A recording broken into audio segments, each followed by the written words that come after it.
Sean bienvenidos de verdad nuevamente. Gracias por estar aquí.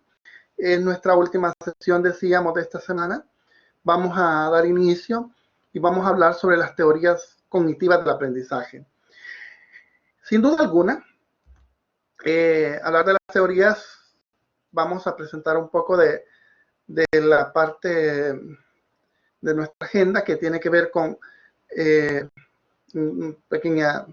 nuestra despedida, aprendizaje social, el aprendizaje significativo, el constructivismo. Siempre va a salir a flote este tema del aprendizaje memorístico que tan cuestionado es, las teorías de Brunner, un poco sobre el enfoque constructivista como tal, consultas, tareas y cosas por el estilo. Bueno, en primer lugar, quizás aprovechar, si seguimos la agenda, es aprovechar a darle las gracias por la paciencia, por la puntualidad, por la calidad que le ponen a este proceso. Sus productos, a medida que los voy devolviendo, se nota de verdad muy bien cuidado en todos los aspectos. Y qué bonito es ver también el profesionalismo a través de estos procesos de virtualización. Sin duda alguna, creo yo que hoy por hoy se ha puesto nuestra profesión a prueba. Y qué mejor momento coyuntural que estamos viviendo que hacerlo a través de aprendizajes virtuales tan oportunos como este que nosotros estamos siguiendo. Bueno, qué decirles, que vamos a un poco acerca de los aportes de las teorías cognitivas. Yo les decía que básicamente todas las teorías cognitivas es como la médula espinal que sustenta nuestra profesión, porque si nosotros queremos ser docentes, básicamente es esto. De repente, si tú preguntas la currícula nacional de formación que tenemos en este momento en educación, es una currícula eminentemente constructivista. Pero vos cuando vas al aula te das cuenta que el maestro muchas veces es todo menos constructivista. Y entonces la pregunta que uno se hace, entonces, bueno, ¿qué es ser constructivista? Eso es lo que vamos a tratar de responder. ¿Qué significa tener un enfoque constructivista del aprendizaje?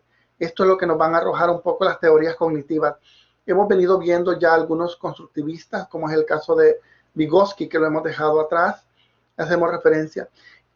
Bandura es, si se fijan ustedes, lo vimos en el área del conductismo, pero Bandura se acerca mucho a través de su enfoque con el enfoque cognitivo. Y por eso es que también esta noche es uno de nuestros invitados especiales, porque la teoría de él tiene mucho que decirnos en los procesos de enseñanza-aprendizaje.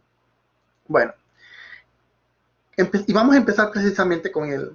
El aprendizaje por observación, este es el enfoque de Bandura, es una forma de aprendizaje porque involucra interacción con otras personas.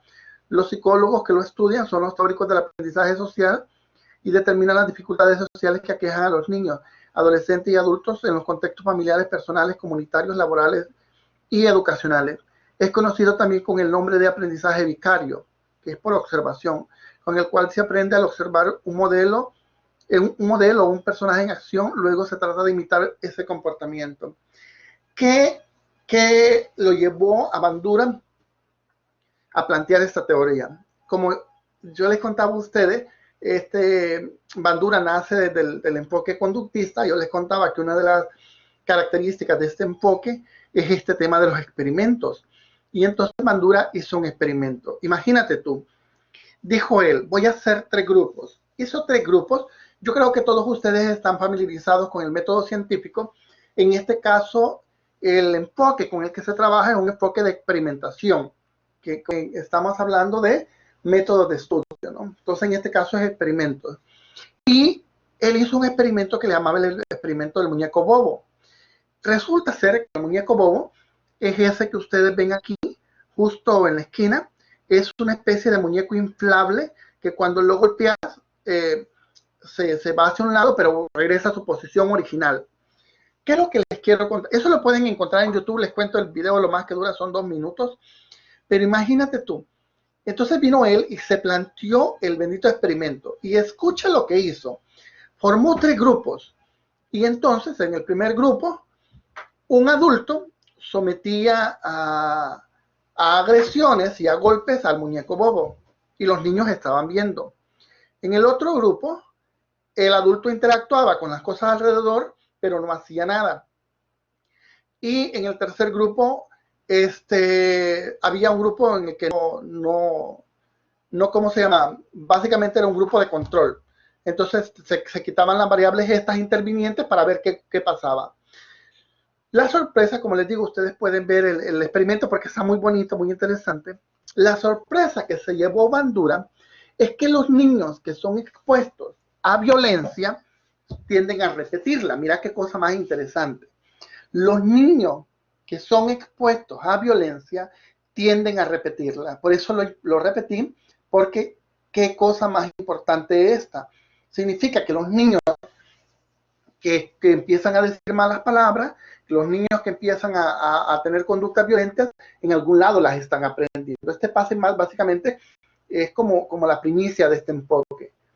Dice igual, si el adulto golpeaba, el niño golpeaba. Si el adulto gritaba, el niño gritaba también. Entonces, es un aprendizaje por imitación. Pero es que escucha bien, porque es un aprendizaje por imitación. Porque si ustedes se acuerdan, en el enfoque conductista que nosotros recién acabamos de ver, el enfoque conductista partía de básicamente de un principio. Y el principio que tenía es que tienen que haber estímulos y respuestas. ¿Se acuerdan ustedes de eso? En este caso es que ni tan siquiera hay estímulos. A ningún niño se le dijo levántese y vaya a pegarle al muñeco bobo. Ni a ninguno le dijo, mira, te voy a dar un dulce para que le pegues. No hubo necesidad que lo hicieran. Básicamente el niño, con solo ver la conducta del adulto, básicamente solo con eso fue y reprodujo la conducta.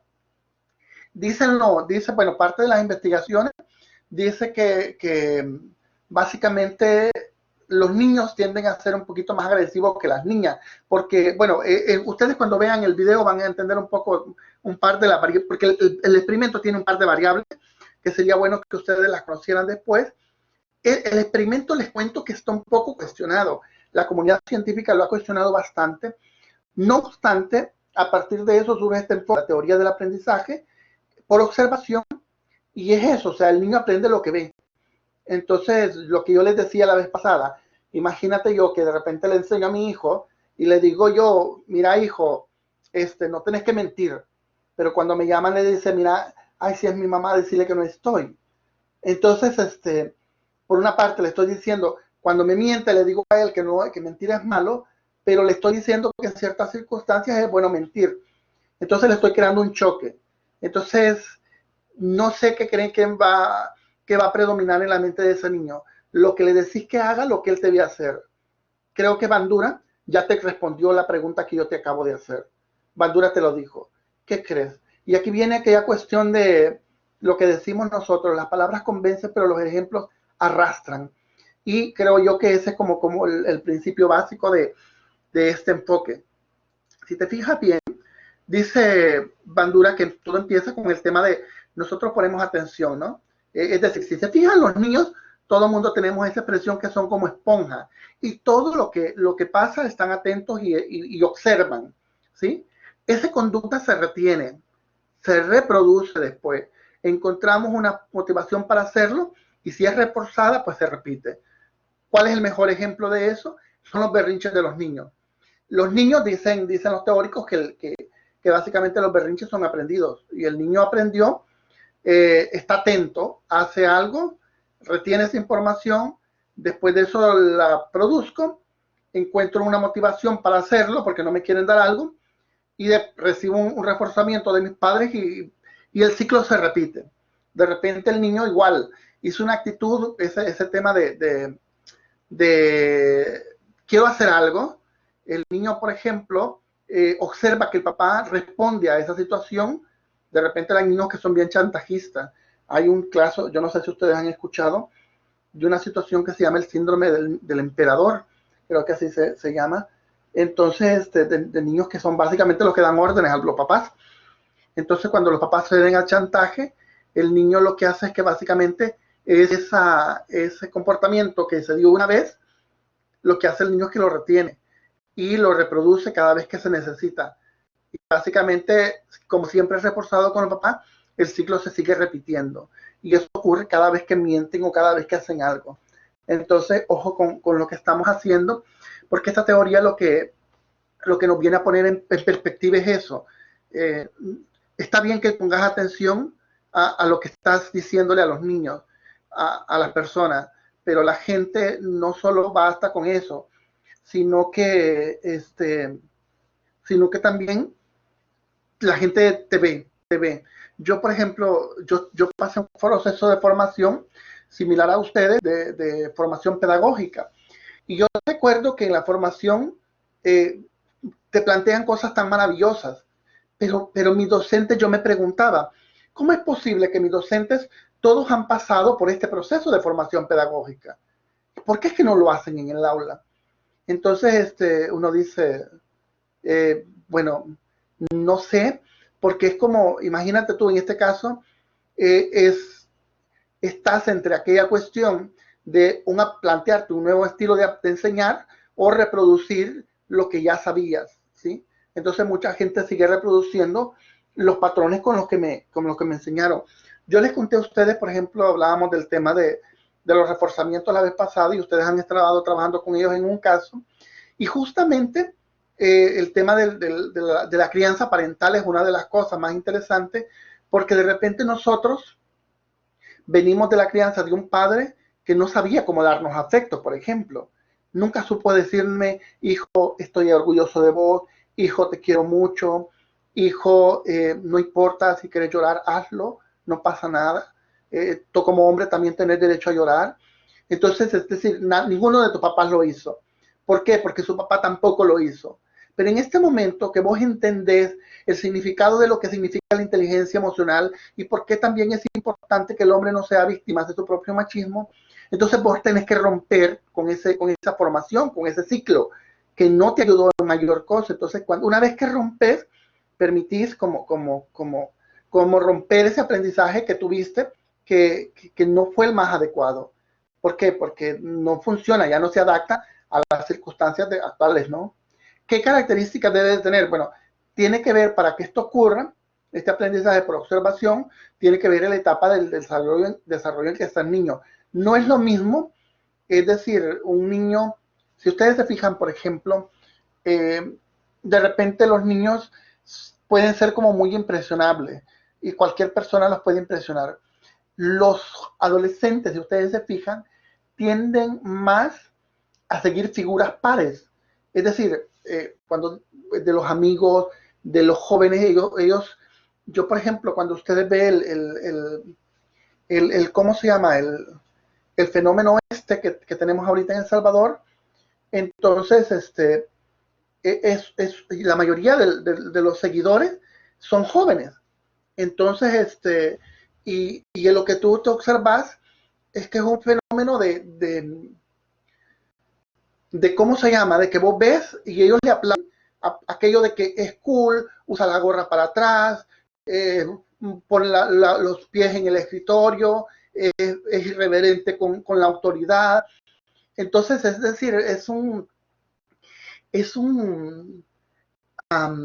tiene que ver con estos enfoques del desarrollo, porque, por ejemplo, en el caso tú que eres adulto, tú ya no juzgas el liderazgo de una autoridad por esas cosas que yo te estoy hablando.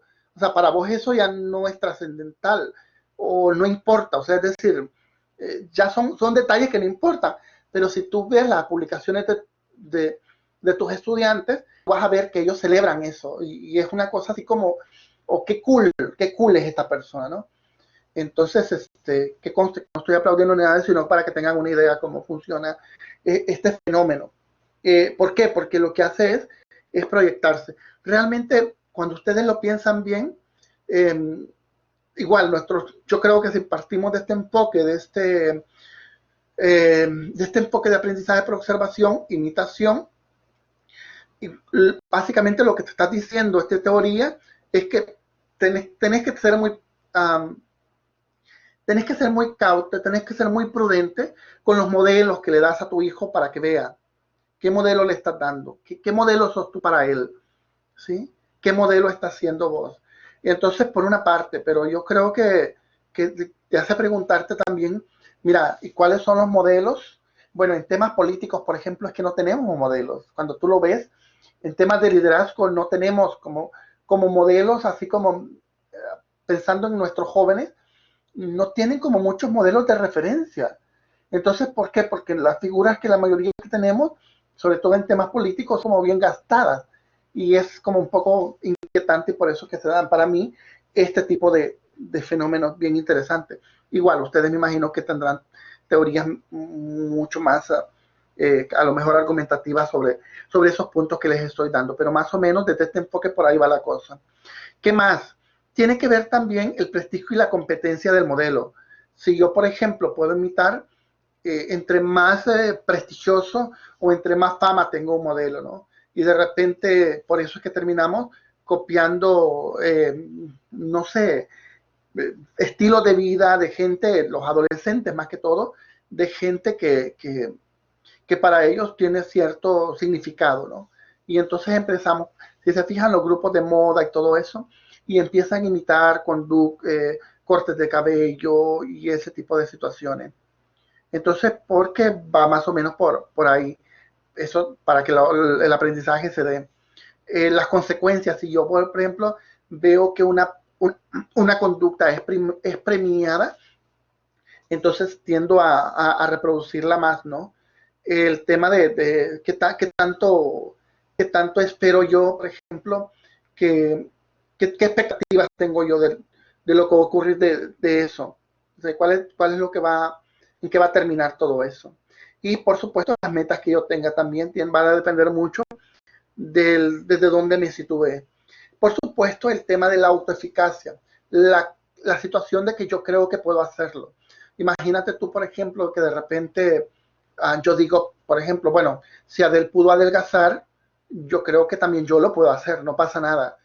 Puedo ser un poquito flojo para comer, bueno, para comer, no, para hacer ejercicio, pero yo creo que si Adel tuvo fuerza de voluntad, yo no tengo los millones que tengo Adel, pero Adel no compró con millones su fuerza de voluntad. La tuvo que comprar con fuerza de voluntad como tal, ¿no? Entonces, esa materia yo la tengo y la tengo mucho. Entonces, es la capacidad, la sensación de autoeficacia que yo tenga, de que yo lo puedo hacer, de que yo lo puedo lograr, que yo puedo hacer las cosas distintas. Entonces, más o menos, por ahí va tirando.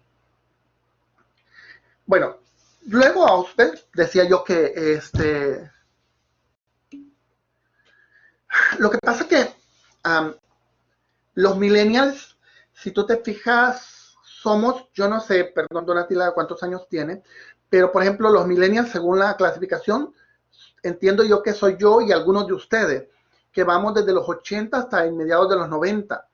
Esta generación que viene de finales de los 90 hasta después, corríjanme las que están por ahí, entendería yo que es la generación Z.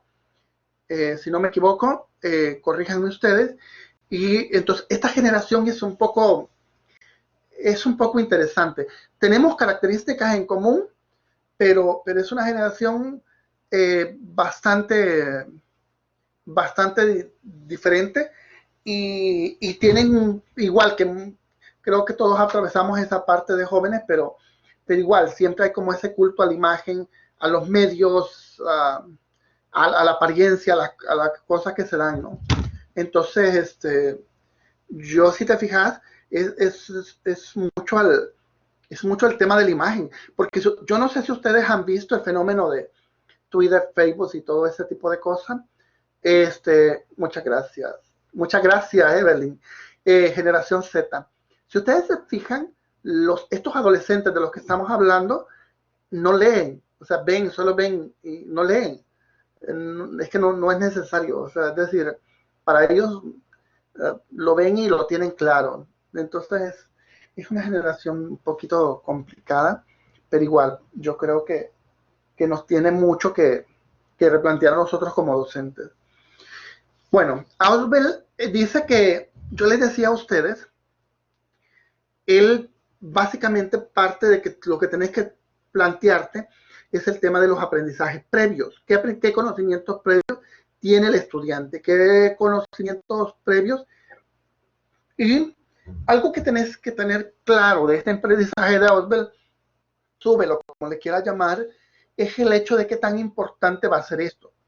Entonces la pregunta es, bueno, yo enseño matemática.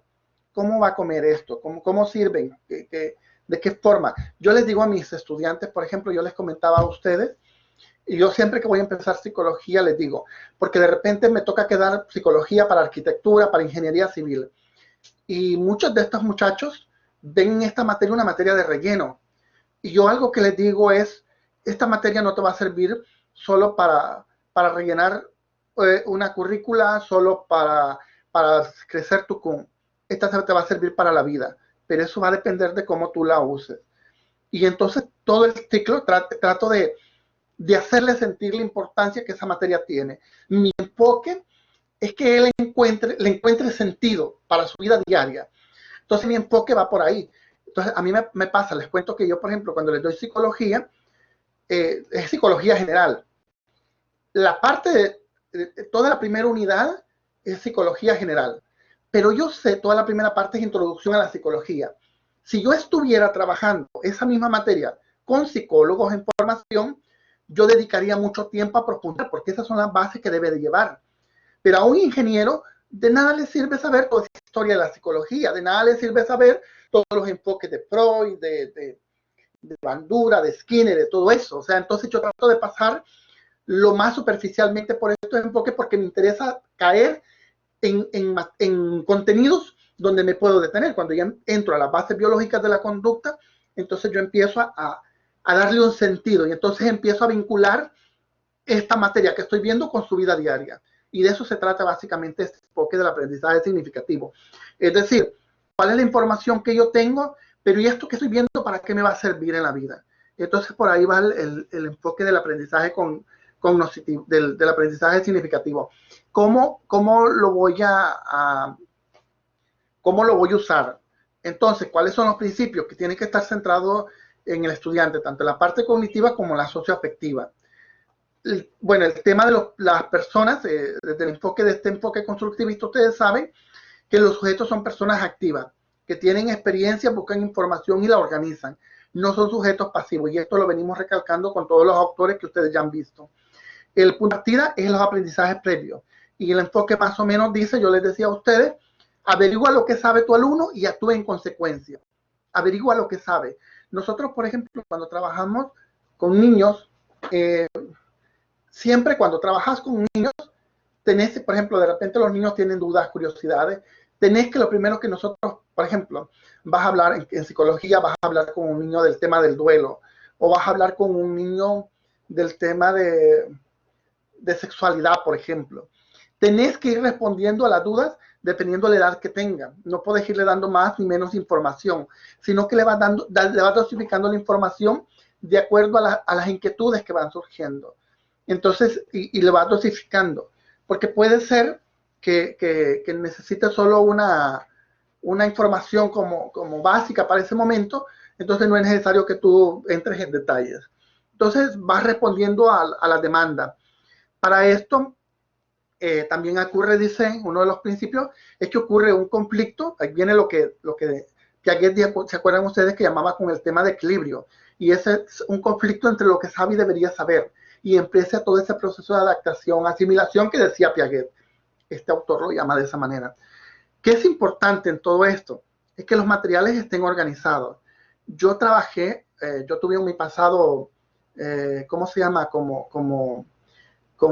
Era como religioso, y me acuerdo yo que me decían a mí que yo era como catequista, estaba bien bicho, tenía como 15, 16 años y daba catequesis en mi comunidad. Entonces trabajaba con jóvenes, tenía a cargo de un grupo de jóvenes, y cada vez que compraba manuales de trabajo juvenil, dinámicas y todo ese tipo de cosas, los manuales dicen algo bien maravilloso. A mí me encantó lo que decían, y decían los manuales, no hay buenos ni malos manuales, hay buenos o malos catequistas. Entonces es lo mismo, no hay buenas ni malas técnicas, hay buenos o malos docentes. Es decir, si te fijas tú, por ejemplo, en este tema de virtualidad, hay una gran cantidad de recursos para enseñar inglés. Y, por ejemplo, hoy si quieres montar tu propia plataforma, tenés una cantidad infinita de recursos. O sea, yo, por ejemplo, de repente cuando te preguntan, mira, ¿y qué plataformas conoces? Y entonces vos, básicamente, ya hasta flojera te da tener que estar escribiendo. Y vos decís, no, mire, pues la llamada la puedo hacer por Zoom, la puedo hacer por Teams, la puedo hacer por Hangout, la puedo hacer por Meet, la puedo hacer por Skype. Bueno, hay una gran cantidad de opciones. Entonces, o sea, es que opciones hay. El tema es cómo las vas a usar tú. ¿Qué fines buscas? ¿Qué es lo que andas buscando? El otro tema que es importante aquí es el tema de la enseñanza. Si ustedes se fijan, toda la enseñanza ya va como un principio lógico y todas las materias como tal, cuando se enseñan, llevan un orden lógico de aprendizaje como tal, ¿no? Y por último es el tema de la motivación. En este caso, si yo quiero que mi alumno aprenda, desde este enfoque, yo tengo que motivar a mi estudiante. Mira qué interesante. Y es que el problema es el hecho en inglés, quiero preguntar, solo quiero asegurarme, ¿tengo maestros de inglés? ¿Tengo algún maestro de inglés? Bueno, en inglés ellos tienen como bien definido este tema de agendas. Gracias. Entonces, perfecto, muchas gracias. En inglés, corríjanme mis estimados, en inglés se llama warm-up y es que yo tengo que crear una actividad de motivación, ¿sí? De motivación para mis estudiantes. Ese warm-up es una cosa maravillosa porque es a través de un pequeño juego, a través de una pequeña actividad donde yo voy a captar la atención de mi estudiante, donde yo lo voy a preparar para ese momento que viene. Y es que todo debería ser así. A mí me encanta este enfoque de inglés, porque es eso, ¿no? Es el warm-up me permita, es de esto vamos a hablar. Entonces es como me hacen un bosquejo, pero un bosquejo creativo, dinámico, interesante, genial, cool, lo más chivo que vos te podás imaginar, y tienen unos y mil juegos para hacerlo, y tienen una y mil actividades para hacerte. Tienen de la manga a la camisa, se sacan una y mil cosas para jugar con vos.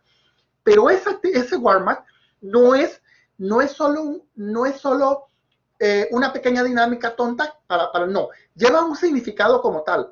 Puede ser que incluso alguna dinámica, incluso ellos tienen actividades como para despertarte o cosas así, para generarte interés. Pero básicamente es eso. Es la idea de motivarte, es la idea de que vos te preguntes, bueno, ¿qué es lo que voy a aprender? ¿Cómo lo voy a aprender? Y básicamente es eso. Ellos te preparan, te condicionan de alguna manera, te hacen un refuerzo de entrada para que vos te prepares a ese momento tan especial de aprender una clase de inglés en ese momento. Es una cosa muy, muy maravilloso lo que hacen. Yo de verdad no tienen idea cómo adoro el trabajo que hacen los maestros de inglés. Son maravillosos con ese enfoque comunicativo que tienen para darnos clase. Bueno, ¿qué es el aprendizaje constructivista? Este modelo como tal de Piaget, ustedes yo creo que ya también es un tema más de repaso. Los estudiantes construyen su aprendizaje al transformar, organizar y reorganizar conocimientos e información previo. Piaget hace hincapié en que los profesores deben apoyar a los estudiantes para que exploren y desarrollen su comprensión. Vygotsky recalcó que debe crear oportunidades para que los estudiantes aprendan mediante la construcción de conocimientos. Si se fijan ustedes, el enfoque, bueno, saben que yo les decía a ustedes, creo yo que lo compartía, para mí no hay aprendizaje más constructivista que este aprendizaje virtual. Para mí no hay más aprendizaje. A mí me encanta porque es un aprendizaje constructivista. Yo solo soy un facilitador, yo solo soy un mediador, yo solo estoy aquí para acompañarte, para darte apoyo, para guiarte, para señalarte el camino. Yo no puedo hacer nada más. Pero quien interactúa con los contenidos, quien diseña básicamente el resultado como tal, sos tú, el que termina construyendo. Es bien tonto. Y bueno, yo creo, gracias Daniel. Y si ustedes se fijan, lo que pasa es que mucha gente llega a la parte presencial y llega a guayabearse las respuestas. O sea, llegan y es como lo ven como más como distracción. Pero en este enfoque como tal, tú tenés que construir. Si no lo construís tú, no, nadie lo va a hacer.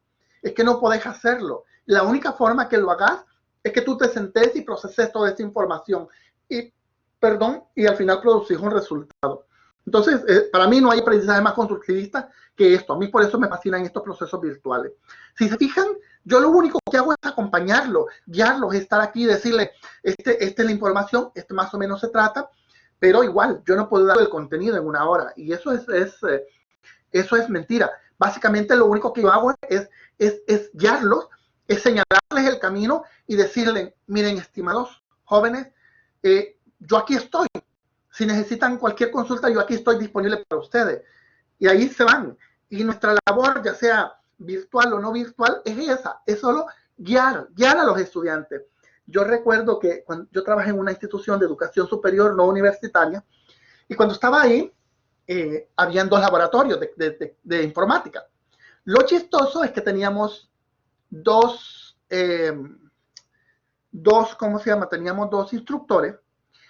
Uno de ellos se la pasaba dando clases y todo el mundo lo adoraba, pero el otro era como el supervisor y él lo que hacía era estar para consultas para ellos. El que daba clases en el cómputo siempre tuvo muy buenas calificaciones y el que no, pues siempre tenía observaciones, que no los apoyaba, que no les explicaba, que no sé qué. Bueno, ¿qué les quiero contar? Que cuando vos te ibas a replantearlo, a discutirlo con el jefe de ellos, el coordinador de los resultados, él te contaba, es que mire, la parte teórica ellos la reciben en el aula. Cuando estos muchachos llegan al laboratorio únicamente van a hacer prácticas. La función del instructor solo es ser apoyo para ellos. El instructor no tiene por qué estar dando clases porque la clase ya la recibieron.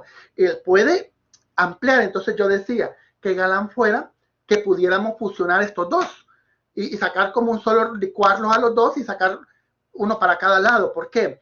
Porque tendría que darles orientación si la necesitan por una parte, no dejarlos tanto así, pero el otro debería de enseñarles más a los alumnos a ser más independientes, porque básicamente él les estaba dando la comida nuevamente y básicamente al laboratorio él únicamente tenía que era dejarlos practicar y si lo llamaban tenía que llegar donde ellos. Entonces, en pocas palabras, a nuestro modo de ver, fallaba más el que era más paternalista con ellos, en el sentido de explicarles, porque básicamente les volvía a dar la clase nuevamente. Y yo no digo que estaba mal darle la clase, sino que simple y sencillamente tenías que reforzar lo que el alumno ya sabía, porque ese conocimiento ya lo sabía. Entonces, es más, yo como alumno me puedo dar el lujo de no ir a la clase teórica, porque de todas formas, el docente ya me lo va a volver a explicar, ¿no? Y lo explica hasta mejor quizás. Entonces, es un poco como complicado el enfoque, porque en este caso nosotros básicamente lo que hacemos es facilitar. Nosotros únicamente facilitamos este proceso de formación de los estudiantes y ellos tienen que encontrar ese camino. Este modelo básicamente, si ustedes se fijan, yo hablando con Vygotsky, él decía que este proceso lo aprendemos y lo aprendemos en común. Por eso es que nuestro enfoque como una universidad va por este enfoque socioformativo, por este enfoque comunitario, vamos aprendiendo juntos. Lastimosamente no siempre tenemos muy buenas experiencias, o sea, tenemos alguna excepción, quizás es mejor la expresión, tenemos alguna excepción que las cosas no salen tan bien, pero en términos generales, yo creería que cuesta un poco tener que lidiar con personas, con trabajar en grupo y todo eso, pero ese es el deber ser, ¿sabes? Porque el enfoque va orientado a eso. Y si ustedes se fijan, la currícula, este enfoque que viene incluso desde la UNESCO, si ustedes lo han visto, de Edgar Morin, bueno, Morin es de los 9 saberes, pero este enfoque de los 4 saberes te habla no solo el hecho de saber ser, sino también aprender a convivir, ¿sí? Entonces, y uno dice, bueno, al final de cuentas tenemos que aprender a convivir. Y por eso yo creo, yo no sé si ustedes se han fijado en qué parte de la currícula nos estancamos, porque tenemos una sociedad completamente polarizada. Y uno dice, y es que está bien que tengamos diferencias. O sea, está bien que tengamos diferencias, pero pero que usted me diga, por ejemplo, me dice, pero es que yo no me puedo, y tú lo ves en nuestros líderes, pero es que yo no me puedo reunir con estos. O sea, perdón, pero es que yo soy el responsable, les contaba a ustedes, de una institución educativa. Y yo algo que he aprendido en este proceso de ser responsable de esta institución es que yo en ese momento en la institución yo soy el responsable de la institución, no soy Edwin Flores. Es decir, ¿por qué? Porque yo tengo una función interdisciplinaria de relación con otras instituciones también. Entonces, y no se trata, por ejemplo, a mí me toca que trabajar, digamos, con el Ministerio de Cultura. Y no se trata de que a mí no me gusta el Ministerio de Cultura. Ay, es que a mí me caen mal los del Ministerio de Cultura, pero es que no se trata de eso. Yo tengo una función y parte de mi trabajo, lo que me exige es estar en interrelación con el ministerio. Entonces, en el trabajo, no te puedes dar el lujo de decir, mire, yo no lo puedo hacer, porque reunirme con esa gente gana. Es decir, son cosas que no pueden hacer. A nuestro nivel, ese tipo de cosas deberían de trascender. Entonces, cuando yo veo una sociedad tan polarizada y líderes con los nuestros tan polarizados que no son capaces de sentarse, ustedes creo que lo han visto, no les tengo que contar yo, que no son capaces de sentarse por las razones que sean para negociar una propuesta de país, perdón, pero algo está mal. Algo está mal. Yo no sé si ustedes han leído, Oppenheimer tiene un libro que se llama Basta de Historia y habla sobre los modelos educativos. Si no lo han leído, me lo piden por correo, yo se lo voy a mandar, creo que lo tengo en digital, no es recomendable, pero igual si lo pueden comprar, cómprenlo. Hoy están bien baratos y te los mandan a tu casa con este tema virtual, con este tema de mensajería. Lo que les quiero contar es que Oppenheimer plantea algo bien interesante, por ejemplo, y es el tema del sistema brasileño. Y él dice, por ejemplo, ¿qué nos pasa con estos modelos educativos? Si ustedes se fijan, los modelos educativos, cada vez que viene un presidente o un gobierno distinto, cada vez, si ustedes se fijan, hacen un plan de gobierno. Y entonces, y aunque sean del mismo partido político, y entonces de repente vos ves el enfoque de aquello, educación, la solución. Después ves que, no recuerdo el que seguía después de educación, la solución, vinieron todos estos enfoques de compite y todo eso. Yo recuerdo que hubo uno que decía 2021, también hubo otro enfoque, después vino el de las inclusivas. Bueno, ahorita estoy un poco bloqueado con los diferentes enfoques, pero los mismos gobiernos van cambiando de 5 años en 5 años. ¿Por qué no somos capaces, y uno se pregunta, ¿por qué no somos capaces, cuando ves el modelo brasileño, en su momento, de sentarse como país y decir, mire, vamos a hacer una apuesta no como gobierno, una apuesta de país? ¿Qué significa? Que venga el gobierno, tiene que asumir la responsabilidad de darle continuidad. ¿Por qué? Porque el problema es que cada gobierno quiere plantear su propio enfoque, esté bien o no. Entonces, pero ¿por qué? Dicen el enfoque que te plantea Oppenheimer en ese, la sociedad civil se replanteó esto y dijo, la educación es demasiado importante para dejársela a los políticos. Mira qué cosa más interesante. Entonces, más o menos por ahí va. Más, ¿qué implicaciones tiene para mí ser constructivista? Es el tema de planificar. Si yo quiero ser docente, tengo que aprender a planificar. Yo no puedo improvisar con mis estudiantes. Cuando uno es docente, lo peor que te puedes llevar es de un docente que no planifique. Yo empecé un proceso de formación, les voy a contar, de una universidad, no voy a decir el nombre. Entonces yo quería, y tampoco voy a decir la maestría porque inmediatamente van a asociar de dónde. Pero empecé un proceso de educación. Yo ya tenía yo tengo mi formación en posgrado. Entonces yo no ando buscando un título, yo andaba buscando una formación en esa área en particular, porque quería profundizar más en esa área, con fines al tema de un doctorado. Entonces fue bien interesante porque llegué y me encontré con docentes que eran buenísimos. Miren, es que eran una maravilla de docentes en temas de conocimiento, pero docentes que para una clase de 4 de la tarde a 8 de la noche me daban una guía de 22, 30 preguntas para que la resolviera. Perdón, pero para mí eso no es una clase. Y perdona, pero es una falta de respeto que me trates así. O sea, yo lo veo una falta de respeto. O sea, porque en nuestro nivel ya no debería ocurrir eso. Y a ustedes no se les ocurre hacer eso. Yo creo que la gente que los va a escuchar, la gente en la universidad a la que le dan clase o donde sea, merece respeto. Y yo creo que uno tiene que ser como muy consecuente con eso. Entonces la planificación es parte de lo que nosotros hacemos como docentes. Yo he tenido la oportunidad de planificar en diferentes modelos, tanto en universidad como planificar para bachillerato.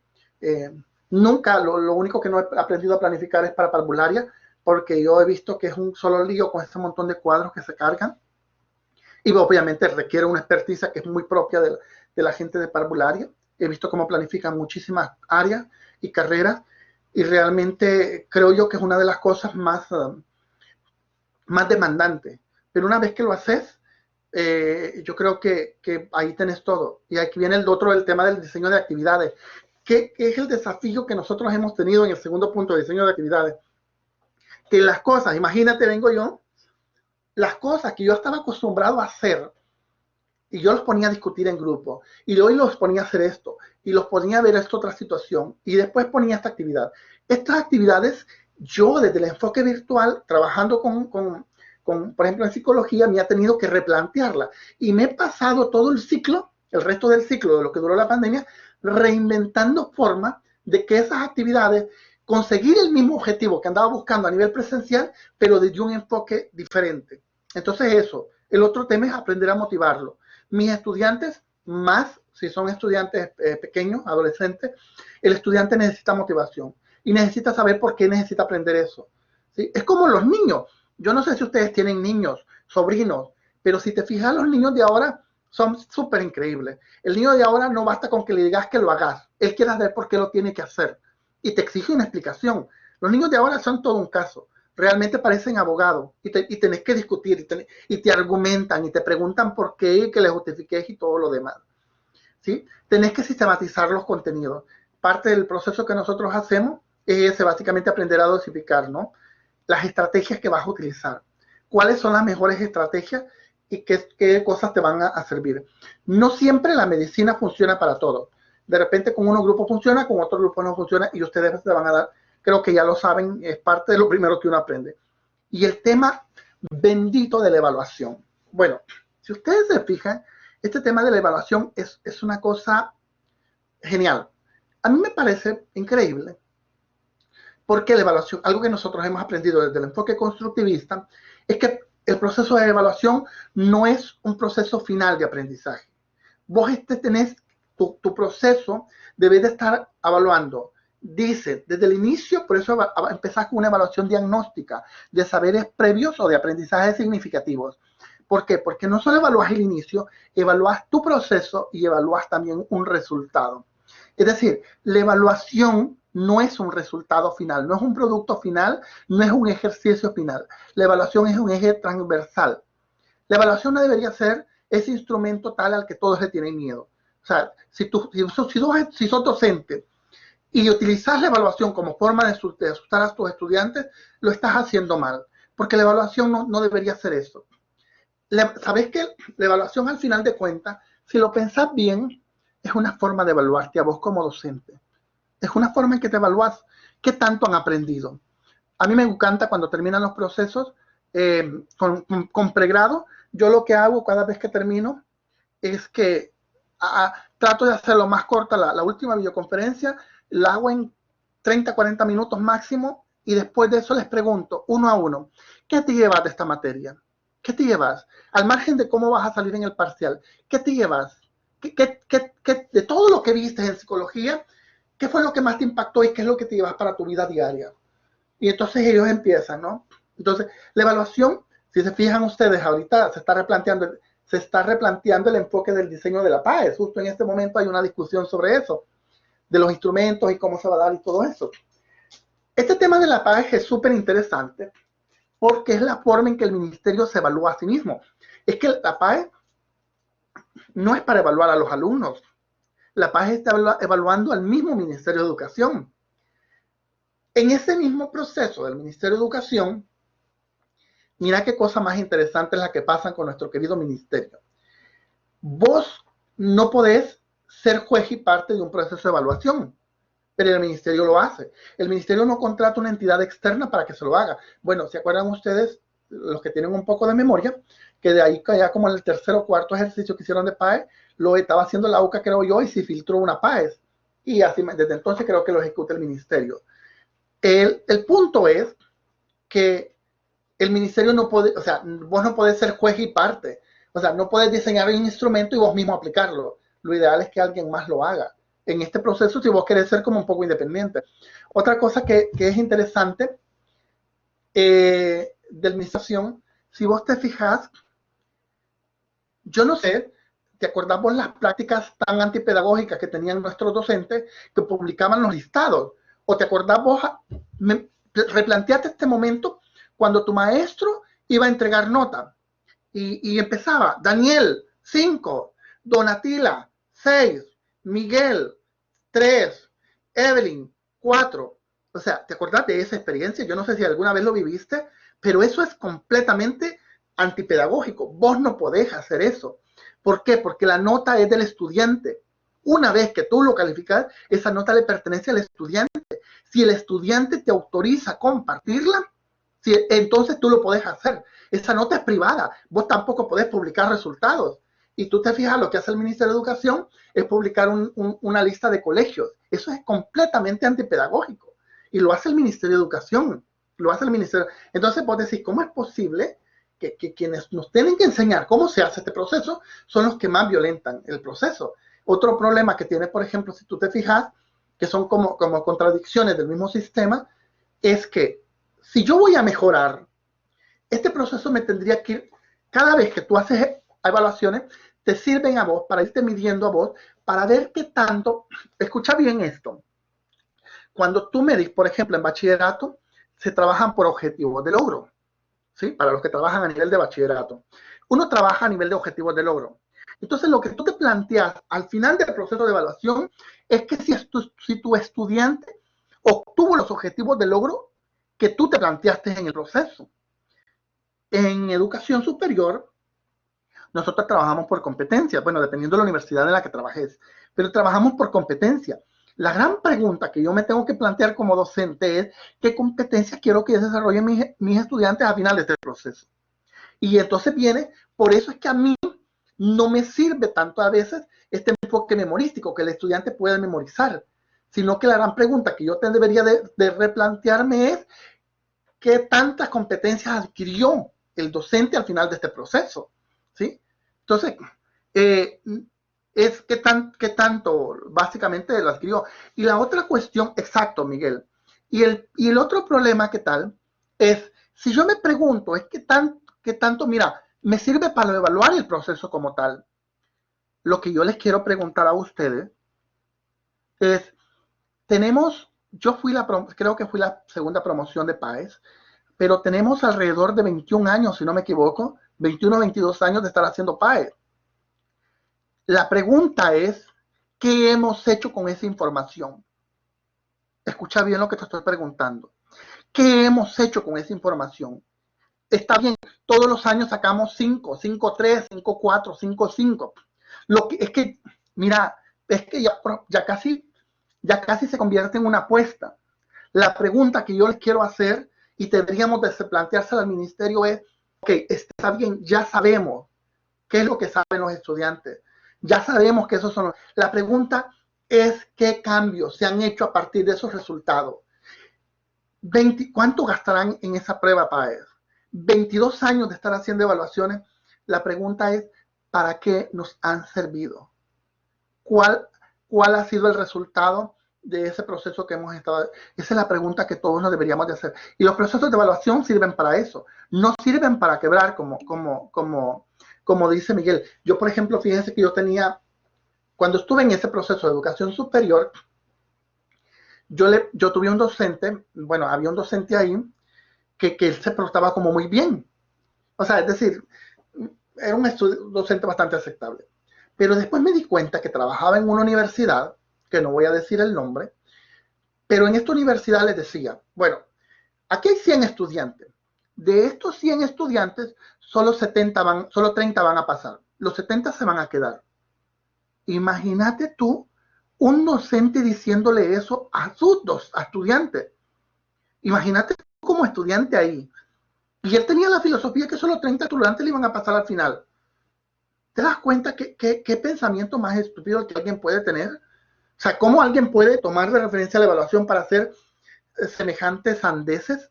Porque yo realmente no puedo encontrar como una explicación lógica que un docente me diga esto. El punto fue que cuando supo él que yo estaba encargado de esta institución educativa, me llega a pedir trabajo. Y yo sabiendo eso, ¿creemos que lo iba a emplear? Jamás. ¿Cómo es posible que yo pueda emplear a alguien que tenga ese concepto de la evaluación? Por supuesto que no. O sea, yo quiero un docente con un enfoque distinto. Bueno, el otro tema, si ustedes se fijan, el tema de esta concepción, para terminar un poco con este tema de la evaluación, esta concepción del ministerio nos dicen, mira, y este es el enfoque que usamos todos, porque lo que tratamos es, en este proceso de estandarizar la evaluación, te dicen, hagamos una rúbrica. Y nosotros trabajamos con rúbrica. Y a mí me fascina la rúbrica porque me permite ser lo más estandarizado posible, lo más justo posible, desde mi enfoque. Pero ¿sabes qué es lo que pasa? Que no hay nada más anti-inclusivo que la rúbrica. ¿Se acuerdan ustedes de esa imagen en donde le decimos que el primero que se suba al árbol es el que va a ganar? Y está un pez, un elefante, un mono y todo eso. Entonces, la rúbrica es eso. Es medir a todos tus estudiantes con la misma vara. Le estás diciendo a todos igual que son lo mismo. Y es bien fregado. Y bueno, y aquí venían los dilemas en los que hemos estado hablando en el ejercicio 2 que hicieron ustedes, en el ejercicio anterior que terminaron también. Este planteamiento de básicamente, y si tengo alumnos distintos, ¿y dónde queda la diferencia? ¿Dónde queda la diversidad? ¿Dónde quedan, por ejemplo, mis alumnos que tienen algún tipo de discapacidad o alguna diferencia, ya sea autista, Asperger o lo que sea, ¿no? Entonces, este enfoque, si yo tengo, por ejemplo, un niño con autismo, entonces este enfoque, yo utilizo la misma rúbrica, yo lo estoy poniendo a él en una situación de desventaja. Entonces, son como algunas de las contradicciones. El tema del aprendizaje memorístico siempre ha estado presente.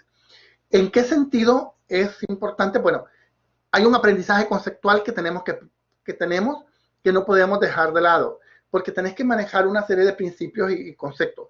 Pero el aprendizaje memorístico como tal ya no responde a lo que debería responder o lo que significó en algún momento. ¿Se acuerdan ustedes cuando nos hicieron memorizarnos? Todos los rillos nos hicieron memorizarnos, los maestros, un montón de cosas. Y yo no sé cómo es que se nos quedaron un par de cosas, pero realmente no es completamente antipedagógico. Esas grandes guías que nuestros maestros nos hicieron memorizar es un poquito complicado. No obstante, en algunos ¿cómo se llama? En algunas materias, igual, el aprendizaje conceptual no estamos diciendo que no es importante, sino que tenés que saberlo dosificar, por eso va. Después viene el tema de la teoría de representaciones de Brunner. Brunner es como uno de los, teóricamente, de este tema del constructivismo. Brunner, el enfoque con el que se parte él, es lo que nosotros llamamos como un aprendizaje por descubrimiento. Yo no sé a ustedes que están familiarizados están con Brunner. Yo les decía que actualmente hay una gran cantidad de enfoques pedagógicos que van por la línea de Brunner y metodologías activas súper geniales.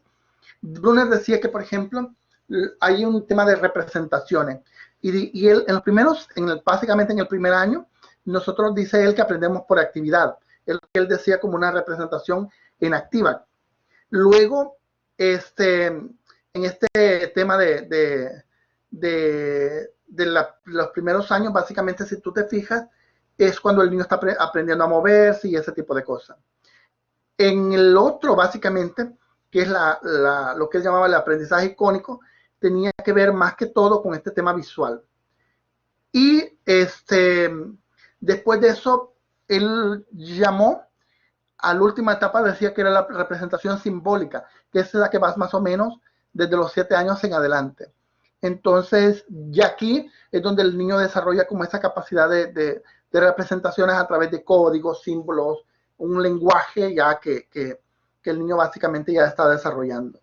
Entonces, este enfoque es uno de los, yo creo que de los que está como todavía muy con mucho potencial por desarrollarse. Hay un montón de enfoque.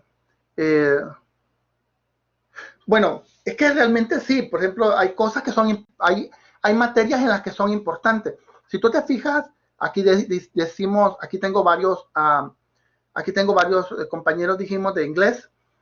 Si tú quieres, por ejemplo, inglés, estás aprendiendo el idioma inglés, y tú quieres aprender, yo le preguntaba a uno de mis docentes, ¿qué friegan con estos temas de los phrasal adverbs?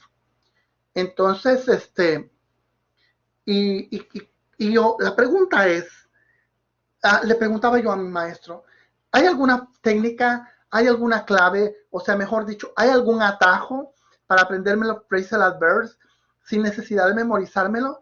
Y él me dice, no que yo sepa, no hay otra opción. O sea, lo memorizas o lo memorizas. O sea, si yo quiero que eso entre en el contenido, en mis esquemas, tengo que aprender a memorizarme todos esos benditos phrasal adverbs si quiero que pasen a formar de mis esquemas de interacción diaria. Entonces no hay otro camino. Corríjanme los de idiomas si están por aquí. O me los aprendo. No hay otra opción. No es así de que, no, si lo mezclas con mira, o podés sugerirlo, no. Lo único que tengo que ver es cómo me los aprendo. O sea, ¿cuál es la mejor técnica para memorizarlo? Bueno, ¿cuáles son los enfoques? Desarrollar habilidades sociales y de construcción de los educandos, evaluar sistemáticamente el proceso de enseñanza-aprendizaje, utilizar diversidad de técnicas y estrategias de aprendizaje, moldear las conductas de los estudiantes por medio de reforzamientos positivos y negativos, y construir el conocimiento por medio de la comunicación horizontal, donde yo soy, digamos, facilitador. No soy como en el conductismo o en este tradicional, donde el maestro es el que más lo sabe. A mí me encantan estos procesos de formación cuando yo trabajo en estos temas de maestría, porque trabajo con gente tan distinta, gente que sabe tanto. A mí me encanta porque todos ustedes, cuando yo hablo si yo tuviera que hablar con cada uno, todos son expertos en su área. Todos son expertos en su área. Yo les estoy compartiendo algo de lo que yo humildemente he aprendido, reflexionado, discutido en este proceso de formación mismo, que todavía lo voy construyendo. Pero todos ustedes tienen mucho que enseñar. Y entonces cada uno de ustedes es experto en su área. Y entonces en ese sentido no soy yo el que más sabe que estoy aquí y ustedes están allá abajo. No funciona, ¿sí? Sino que es un enfoque más horizontal de aprendizaje. Mira qué cosa más hermosa, ¿verdad? Bueno, ¿cuáles son los componentes? Hay objetivos, decía yo, ya sean objetivos, competencias o lo que sea. Hay un contenido, recursos, la evaluación como tal, cuáles son los métodos que voy a utilizar, cómo voy a organizar el proceso, qué debo de hacer yo como profesor. Bueno, lo primero es tener compromiso. Yo creo que si estamos aquí es porque tenemos un compromiso. Yo insisto, ¿sabes que yo estaba en un proceso de formación en una beca y uno de mis compañeros, Edwin me dijo, llegamos como a eso de las 9 de la noche al hotel y Edwin me dice, a las 12 tengo que enviar una tarea. Y le digo yo, estás a tiempo. Y me dice él, vengo full cansado, me dijo. Y ¿sabes qué? Me dice, no le voy a entregar cualquier estupidez a mi docente. Él se merece respeto, me dice. Si le voy a enviar algo, le voy a enviar algo bueno, me dice. Entonces, no solo por salir del apuro, me dijo, era un uruguayo, y me dice, no solo por salir del apuro voy a entregar cualquier tontera. Y yo me quedé impactado con aquella postura. Es decir, él estaba dispuesto, imagínate el enfoque, estaba dispuesto a que le restaran puntos por entregarlo tarde, pero entregar una cosa buena para que su docente disfrutara leerlo, y no al final de cuentas entregar algo a la carrera iba a salir mal, que le iban a quitar los mismos puntos siempre, a lo mejor por lo mal que iba a salir, por lo mal que estaba diseñado el proceso, el producto como tal. Entonces, es bien interesante el enfoque. Bueno, el tema ético. El tema ético. Nosotros en la institución donde yo estoy, somos los que, ¿cómo se llama?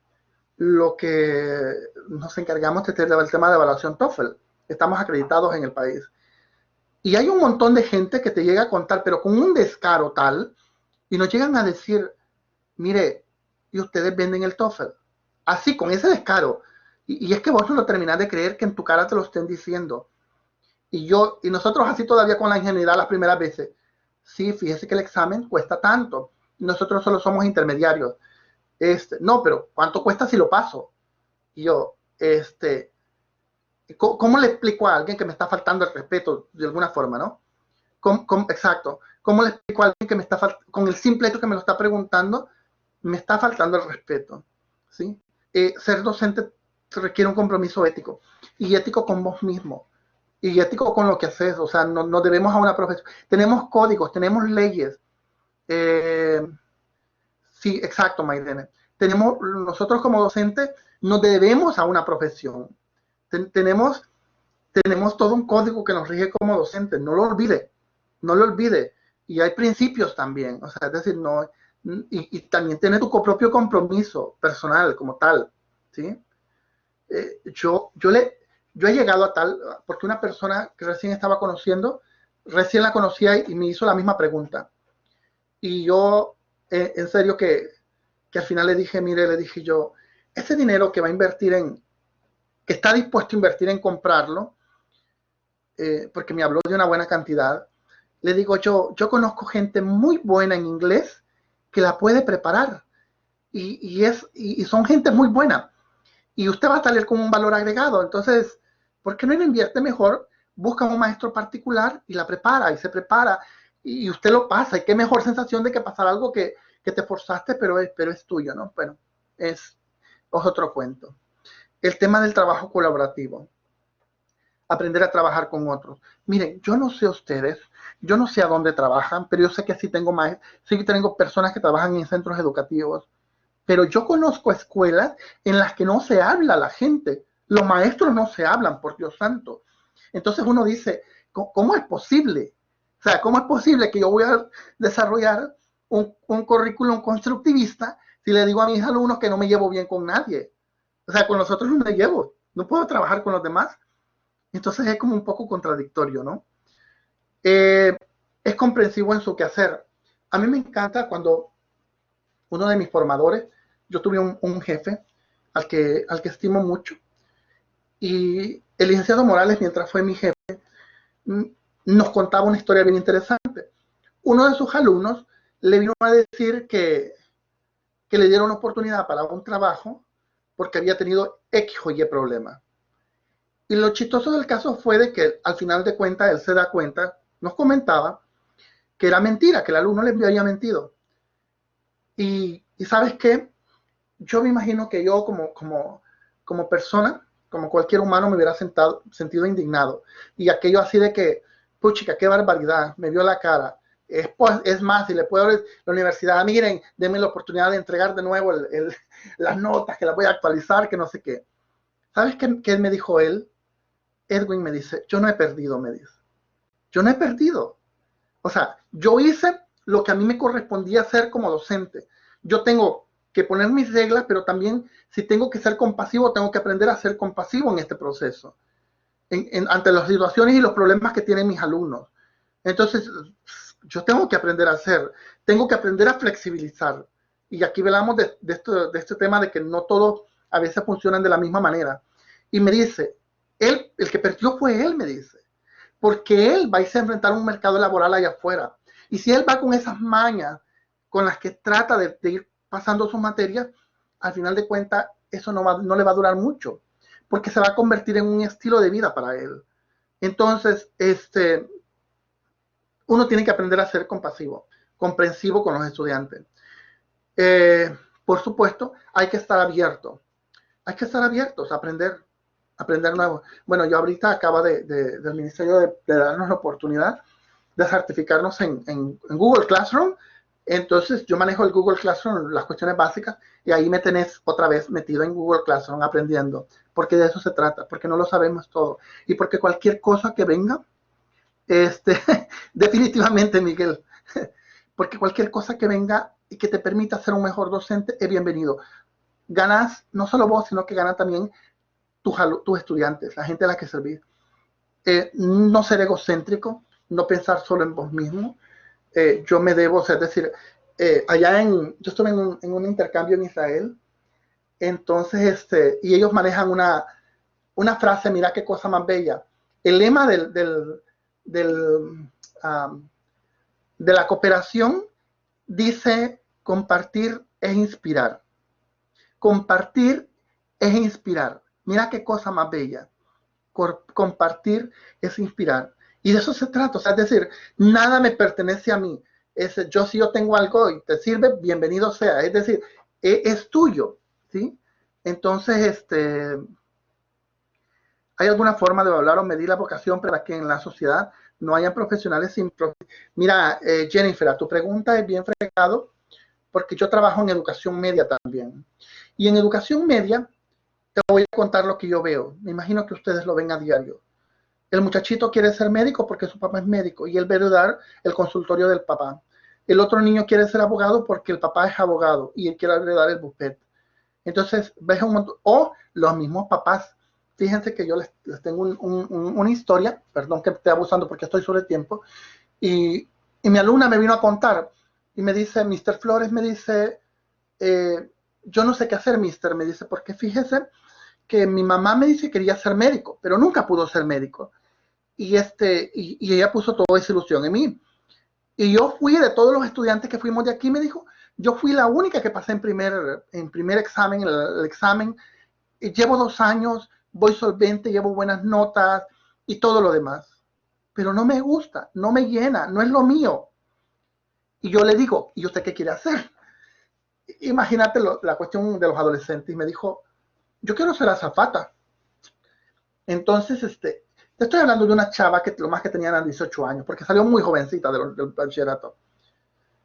Cuando él se lo planteó a la mamá, quizás yo no soy padre, pero cuando se lo planteó a la mamá le dijo, una azafata le dijo, es una mesera de un avión. Es lo mismo que ser mesera de una cafetería, nada más que sos mesera de un avión. Y entonces le dijo, si dejas de estudiar medicina, te olvidas por completo de mí. Y yo creo que muchos estudiantes se ven con esos mismos dilemas. Se ven con estos escenarios. Entonces, es complicado. Yo creo que tiene que ver mucho eso. Tiene que ver mucho con el tema de nuestros estudiantes. Bueno, ustedes, yo creo que muchos de ustedes trabajan en la universidad y hay vos estudiantes rebotando de carrera en carrera, que no saben qué agarrar, que no saben por qué están ahí. Es que yo realmente hay un montón de cosas que no saben qué hacer. Aparte de eso, que nuestro sistema como tal, nuestro país, si ustedes se fijan, no favorece mucho esta formación vocacional. El país debería de tener una formación vocacional. ¿Y qué pasa si yo no quiero ser, miren, qué pasa si yo no quiero estudiar? Porque a mí no se me da el estudio y no me gusta, pero fíjate que yo quiero ser electricista, pero yo puedo ser fontanero, pero me gustaría trabajar en aires acondicionados. O sea, todo país debería de tener salidas técnicas de preparación vocacional como tal. Si ustedes te fijan, por ejemplo, en países desarrollados europeos, hay cursos para hacer, por ejemplo, en 8 meses sos un electricista calificado. En 6 meses o 9 meses aprendiste a desarrollar auxiliar de enfermería. O sea, hay un montón de caminos vocacionales que es para gente que no necesariamente tiene que buscar una carrera como tal. Creo que también es otro tema. Y el tema del autoritarismo. ¿Verdad? Yo al final de cuentas decía que no soy el que más lo sé. Bueno, solo recordar que el 5 de julio, bueno, el domingo cierran la evaluación diagnóstica, ya tendría que estar hecha, y la evaluación igual. Yo esperaría si todo marcha bien, después de unas semanas un poco ajetreadas que he tenido, espero ponerme al día con los resultados de sus evaluaciones también, y espero casi salir a tiempo con las evaluaciones de ustedes. Bueno, de mi parte, yo creería que esto es todo. Por lo menos yo quedo pendiente siempre de la semana de ustedes, de sus consultas, de sus inquietudes, pero el examen que viene es un examen para responder, es igual que la semana 1. Yo quizás solo agradecerle, como les decía, por la puntualidad, por la asistencia, por el profesionalismo que le imprimí a esos trabajos. Yo he visto los primeros trabajos que envié y de verdad que da gusto ver cómo le ponen ganas, cómo le ponen ese toque profesional de ustedes, le ponen su estilo particular, y entonces da gusto. A mí me da mucho gusto ver esos procesos esos resultados, mejor dicho. Así que para mí ha sido un gusto compartir. Espero de alguna forma haber facilitado y haber ayudado en este proceso de ustedes. Y quizás pedirles igual que nosotros los adultos, la educación andragógica es un poco más complicada, porque en el caso de los adultos la motivación existe por sí mismo. O sea, yo como adulto tengo que encontrar formas de irme automotivando. Y entonces, por eso les decía al principio, no se trata solo del tema de aprender, sino aprender a disfrutar lo que estoy haciendo. Yo creo que ese es el tema del aprendizaje. Así que para mí ha sido un honor, un gusto, y me despido porque igual ya a lo mejor o sea, no volvemos a interactuar cara a cara, ¿no? Entonces, dentro de estos procesos que a veces eh, son un poco virtuales, despersonalizan un poco, pero no por eso se tiene que perder el contacto y la calidez humana. Así que de mi parte eso es todo. Y no